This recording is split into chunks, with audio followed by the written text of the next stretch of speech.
Martineau. Des fois, quand on se sent contrarié, c'est peut-être parce qu'il touche à quelque chose. Émotionnel ou rationnel. En accord ou à l'opposé. Les rencontres de l'heure. Nous sommes avec Joseph Facal. Joseph, finalement, le Québec demandait 1 milliard de dollars pour un peu les impacts là, de l'immigration massive du fédéral. On a reçu 750 millions. Est-ce que, selon toi, c'est une victoire de la CAQ? D'une certaine manière, c'est mieux de recevoir 750 millions que de se faire dire non en 2 secondes d'écart, comme c'est arrivé à d'autres occasions auparavant. Certainement, M. Legault va pouvoir dire oui, je ne reviens pas les mains vides. En même temps, tu noteras qu'il a dit lui-même, des détails restent à fignoler, on verra ultérieurement. Alors oui, je pense que c'est mieux que rien. Évidemment, il y a aussi toutes sortes d'autres questions beaucoup plus complexes. Par exemple, quand on discute de la possibilité de mieux les répartir à travers l'ensemble du Canada, facile à dire, plus difficile à faire. On verra. Est-ce qu'il peut dire, regardez, là, finalement, le Québec peut tirer son épingle du jeu lorsqu'on fait des demandes répétées, on finit par se faire entendre de la part du fédéral. Donc, mon approche autonomiste, elle n'est pas si bête. Richard, sans doute que M. Legault ou des gens dans son entourage vont tenter de dire ça, mais je crois que seuls les naïfs vont croire que la raison pour laquelle il obtient ça, c'est en raison des vertus musclées de sa troisième voie. La raison pour laquelle il obtient ça, c'est parce que Justin Trudeau se rend compte que la question de l'immigration et la question des demandeurs d'asile en nombre exorbitant est en train de lui coûter des points. C'est lui qui s'en va en élection. Pierre Poilievre a une très forte avance, même au Québec.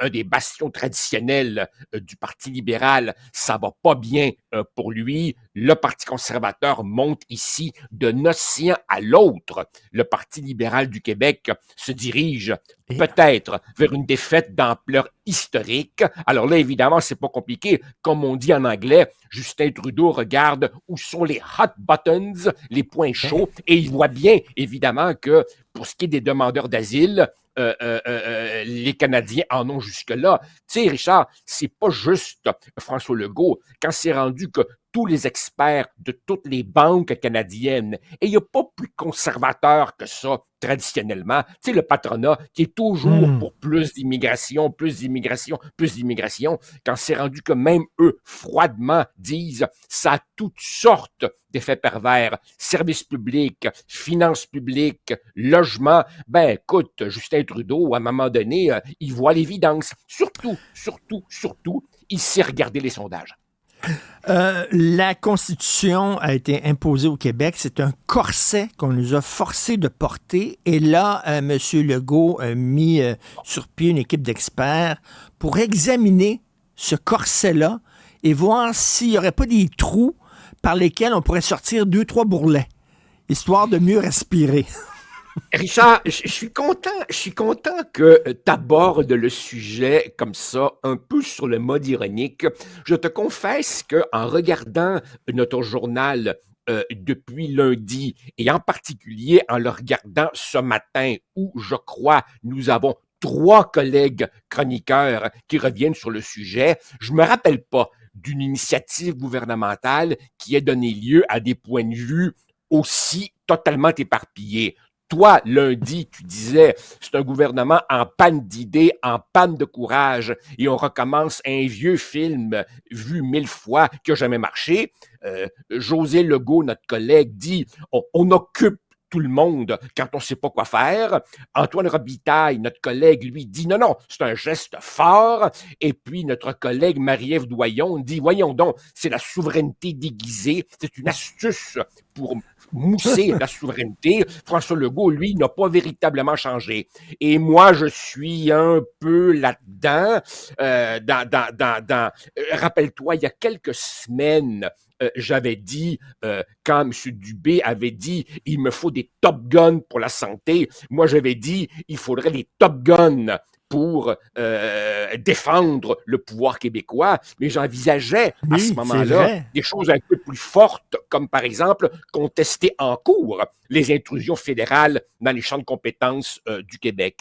Alors, si tu veux, il y a un petit peu de tout ça, mais fondamentalement, penses-tu que c'est un hasard que M. Legault sorte ça à la veille d'une rencontre avec Justin Trudeau, qu'il sorte ça le dernier jour de la session parlementaire et qu'il sorte ça au moment où il est un peu coincé entre un Parti québécois qui assume son souverainisme de manière décomplexée et un Parti libéral qui ne demande pas mieux, dans le fond, que de redevenir le grand champion de l'unité canadienne. Alors, François Legault est un petit peu coincé, ce qui n'empêche pas, Richard, de reconnaître la grande compétence, la grande crédibilité de plusieurs des personnes qui sont sur ce comité. Maintenant, cela dit, depuis le temps qu'on fouille ces questions-là, Richard, j'ai des caisses de documents chez moi. Depuis le temps qu'on fouille, s'il y avait des fruits juteux,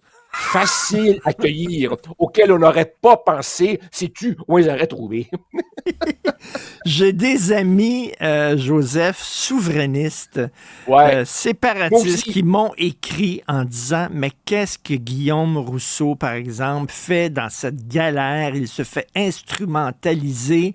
On va l'utiliser, lui et les autres, pour écrire le programme de la CAQ parce qu'ils sont à court d'idées.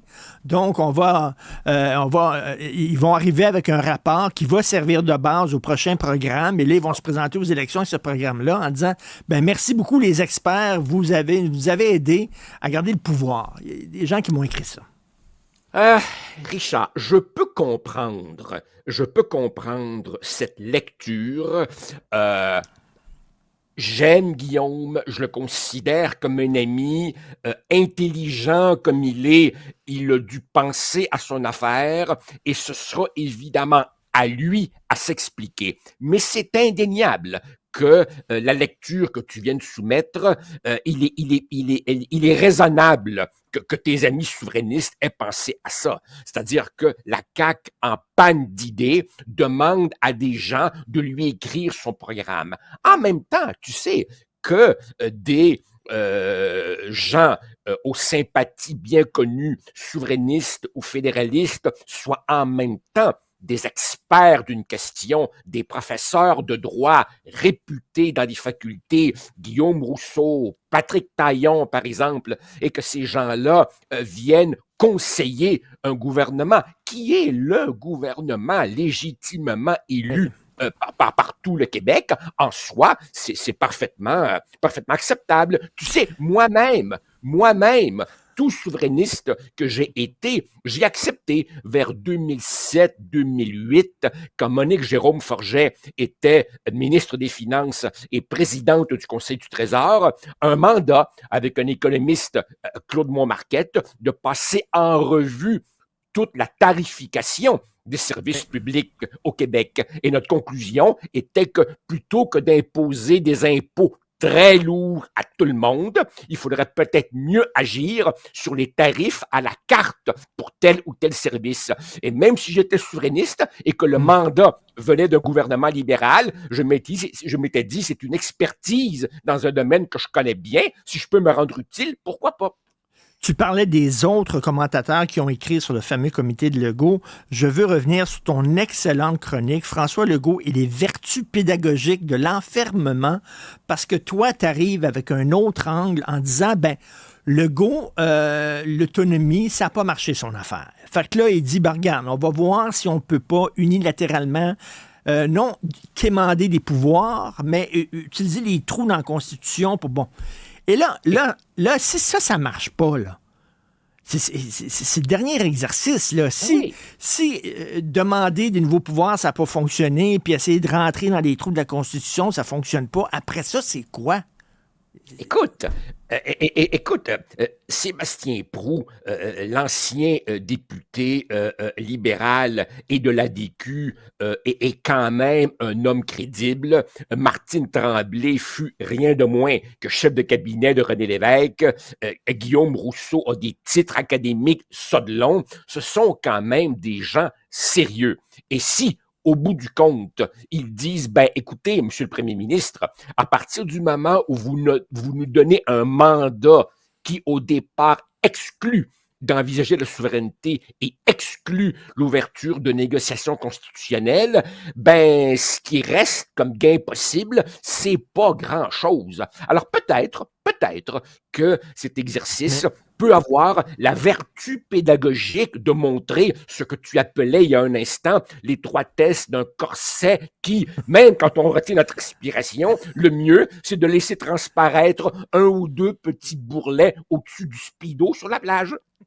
En terminant, tu parlais de fruits juteux en disant on veut aller chercher des fruits juteux dans la Constitution.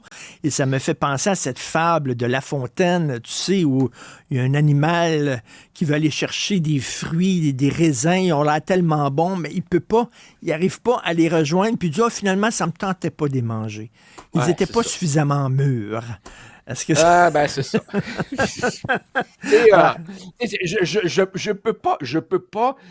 peux pas m'enlever de la tête ton image du petit, la petite ambulance que ton papa t'avait offerte, tu sais, qui se cognait contre le mur, qui revenait, puis boing, boing. Ben, c'est un peu ça, là, tu sais. Mettons que le Québec, dans le Canada, a une longue expérience de faire boing, boing, boing contre le mur. Ben, mettons là, que ça fonctionne pas. Est-ce que François Legault, tu penses, va dire, j'ai tout essayé, et maintenant, qu'il va en tirer les conclusions qui s'imposent?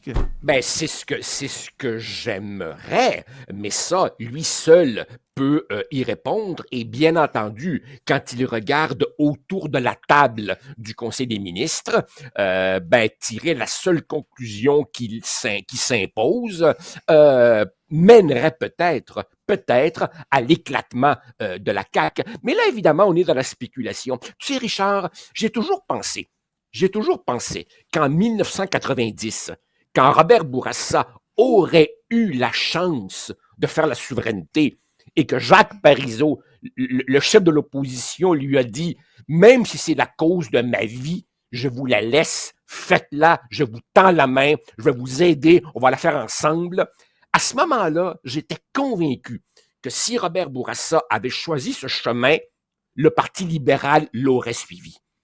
Je suis convaincu, moi, que si François Legault disait « Écoutez, il y a eu un chemin de traverse, là, j'ai tenté, ça n'a pas marché, maintenant je comprends que j'y vais », je suis convaincu que même les fédéralistes de la CAQ, en grande majorité, le suivraient. Maintenant, est-ce qu'il a l'énergie, est-ce qu'il a l'entrain, le courage de s'embarquer là-dedans? Lui seul peut répondre à cette question. Est-ce que ça lui tente d'avoir son nom dans l'histoire du Québec? Dans l'histoire du Québec. Voilà, c'est ça. Avoir son nom dans l'histoire du Québec, je te l'ai déjà dit, pour moi, c'est une question sans réponse. Tant le premier ministre que tous ces souverainistes passés à la CAQ, quand ils voient l'état des lieux, le soir, en se couchant, quand ils regardent le plafond en attendant le sommeil, dans leur conscience, qu'est-ce qu'ils voient? À quoi ils pensent? J'ai pas de réponse à cette question. Sur ce, salut Joseph, demain. Au plaisir. Ça marche, salut, bye.